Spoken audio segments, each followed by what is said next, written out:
JB. Yeah. So tell me what's going on. I see the hood up on this car, and I don't know what you've got going on, but I know the last time I was here, the hood was down. So something's happening. Why don't you tell me what's happening here?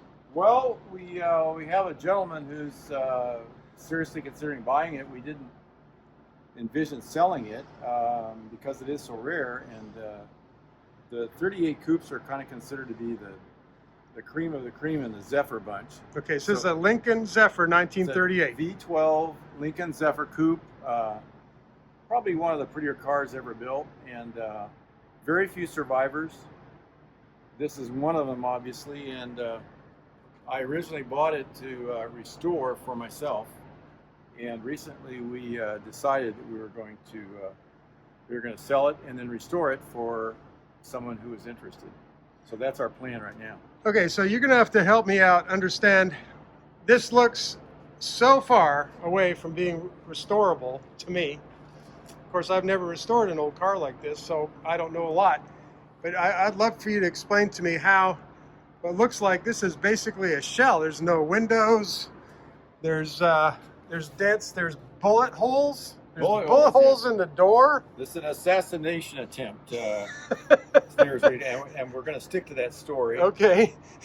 Until the guy who got shot turns up. But honestly, we were just talking about this, how it is only in the driver's door, which kind of makes you wonder, maybe this guy wasn't well loved somewhere.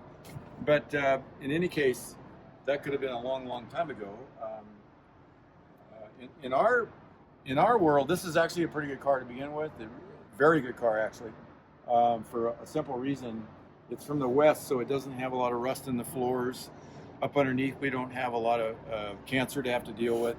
And the body panels are reasonably straight. We're not missing things that are unique to the coupe, which are virtually impossible to find. The Garnish moldings are $3,000 or $4,000 if you can find them. There just aren't any. The 8s and 9s had some similarities, but in the main, the 38's all by itself in a lot of ways. The trim is unique. The coupe trim is unique. So it has a lot of things that if you don't have it, you're going to spend a long time looking for it, or you may never find it. So we're fortunate that we were able to find the stuff that's unique to the coupe and unique to the 38 coupe, which makes it even more difficult. Wow. So when you're dealing with a car that's that unique, yeah. I mean, there's just, by definition, this is what, an 80-year-old car, basically? Yeah, and more importantly, a lot of the parts on them don't cross over to four-door sedans. You can always find four-door sedans almost in any make, but after you get past the cowl, it all becomes coupe. And as you can see, all of these chrome strips that have to be located, we've located all the chrome strip. They're actually stainless steel, so the fenders are unique. The seat is unique. The back of the behind the seat is all unique. The panels, even the deck lid is unique to this car. So wow, it really makes it a challenge if it's missing things. Yeah. And there are some cars out there that don't have some of the coupe stuff, and it proposes a very great problem. Yeah. We've been putting these things together for a number of years and looking for things that are unique to the cars. The front of the car, of course, is the same as a four-door sedan, but otherwise, it's a very unique body. And do you mind doing me a favor? Can you pop the trunk for me? Sure. Let me just see what's back there. Sure. Most of the cars that you find, if the deck lid was off, then this will all just be missing, completely, totally missing. Oh wow! So the whole floor will be rusted away. Yeah, we have a couple little rusty areas there, but those are really straightforward. And the other nice thing about it is that all of the factory crimping and all of the station lines are all still there, so we can tell where to recreate that panel. We'll take some hot rolled steel and actually make one that looks just like that. Okay. Exactly with that crease in it. Right. So that when it's hammer welded in place and finished, we don't really use a lot of Bondo or fillers. Right. And it'll be exactly You're replacing as new. metal with metal. Exactly. But the fortunate thing about this car is It apparently wasn't near water. It was from the western United States, so Yeah. got a lot of things going for it that you don't normally have, and you just have to deal with it if you don't. Yeah, that's fantastic. Even the deck lid hinges are unique to this car. No kidding. Yeah, so four-door sedan hinges Yeah, will not work. and that would not be easy to recreate. It doesn't No, look they like. would not. They would be, I have a customer right now that wants us to generate a couple because his are gone. Yeah. And he asked me how much it was going to cost, and I said, "You don't want to know." Yeah. But it's a lot of work, and it's going to. Wow. The fact that we have something to work from, it makes us unique in that regard. Yeah. Because when something's missing, photograph is not going to help you recreate it. Right. Right. You have to have a lot of details in order to make some of this stuff. Okay, and now this obviously has Fender Skirts, and they both exist. Right. Now that was stock on the car. There was not an option. These were. Okay, so they all had They Fender all Skirts. had Fender Skirts, and they all had a lock back here that's not on it right now. But there's a cam lock that closes into the fender above it, so it doesn't fall off. And then when you want to change a tire, you turn this bolt, and the whole thing comes off to service the tire or the wheel. Wow. All right, let's just open this door here. See what You got we the have. same thing here. If you notice, the floor has a couple little places, but in the main, everything is there. We can see what we need to recreate Right. because it's still there. I mean, we have other coupes and we've done this before, but it really helps when you have a working example to look at. Okay, I'm just noticing in this door. Yeah. Now the door There's still some has the old broken glass in there. Yeah, but it has the mechanisms, which are again Coupe-Only. Wow. 38 Coupe-Only. So, these window regulators are priceless. And Wow. like I said, we've located everything for this car. Those are the original list still there. But a four-door sedan, for instance, would be of no use to you. Look at this giant window.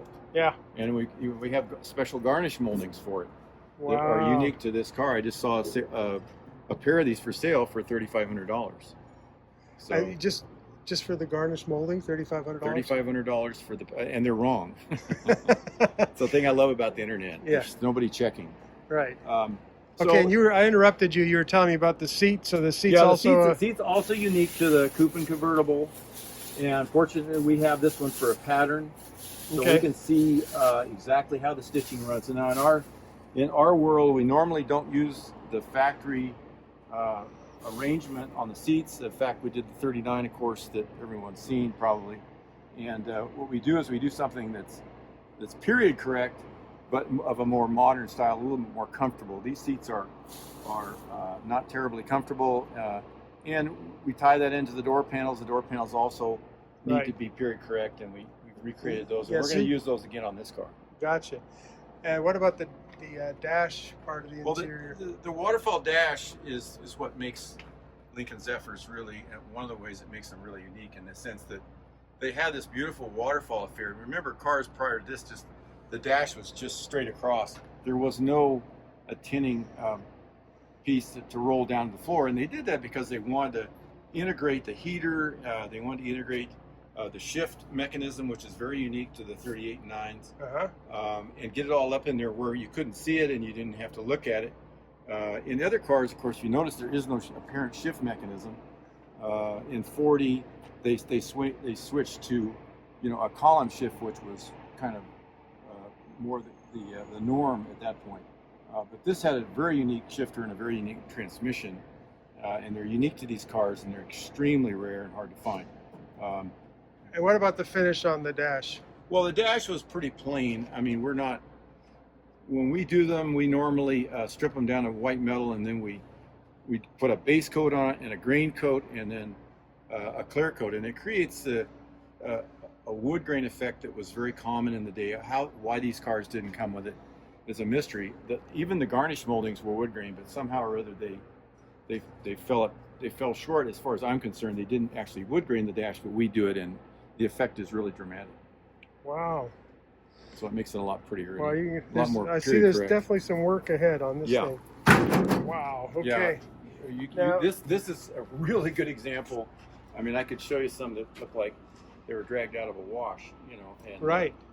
In fact, we bought cars from the Indian reservation where they were just completely abandoned and rolled down, and sometimes even used to to strengthen the walls of rivers and canals, and they just built them right in, and it just piled mud over them just to give them some substance. Right. And we've actually dug some of those cars out. They've got some pretty interesting. You got a vintage tire here. Yeah, that's the original 38 wheel. That's when they went to the wide 5.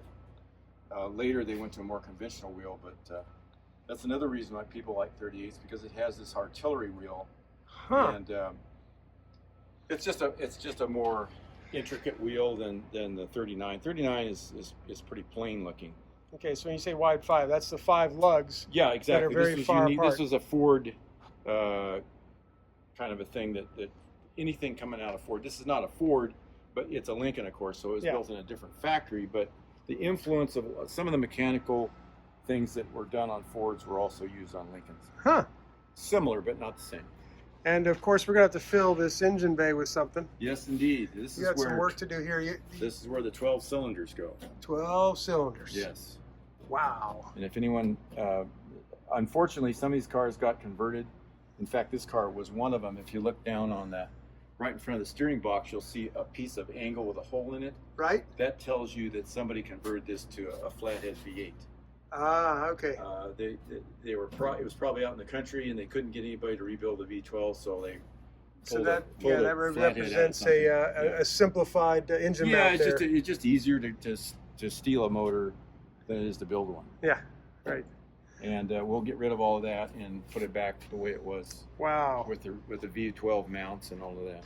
Well, JB, I just see that this is a tremendous amount of work, but it's going to be a labor of love, and you're going to end up with something beautiful, I'm sure. Yeah, it really is an incredibly beautiful car. It's going to be quite if you don't mind, I'm going to follow this project. Yeah, enjoy that. See what happens. Yep. See what you do with it. Yeah, stay tuned. Okay, we will do that.